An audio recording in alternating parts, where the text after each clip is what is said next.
பத்திரிகையாளர்கள் வேடிக்கை பாக்குறாங்க. மைக்க வச்சுட்டு இவன் என்ன வக்கரத்தை வேணா வாந்தி எடுப்பான், நாம டிஆர்பிக்காக அதை எல்லாத்தையும் ஷூட் பண்ணிட்டு இருப்போம் நினைக்கிறது என்ன விதமான பத்திரிகை அறம் சொல்லுங்க?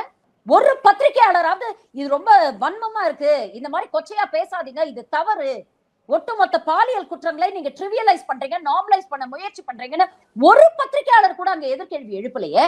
அவ்வளவு வீராப்பா நான் விசாரணைக்கெல்லாம் வரமாட்டேன் அப்படின்னு சொல்லிட்டு இன்னைக்கு கிளம்பி வந்துட்டு இருக்காருல சென்னைக்கு.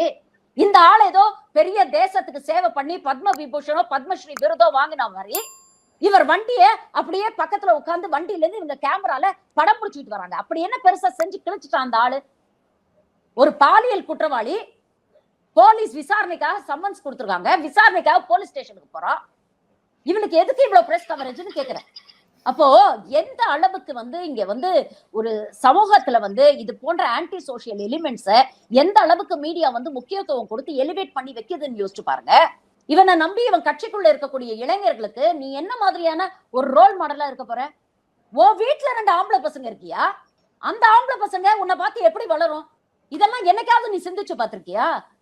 உன் வீட்டுல இருக்கக்கூடிய அடுத்த தலைமுறை பத்தியும் உனக்கு கவலை இல்ல. இப்ப நாட்டுல இருக்கக்கூடிய அடுத்த தலைமுறை இளைஞர்களை பத்தி நீ என்ன நினைப்ப?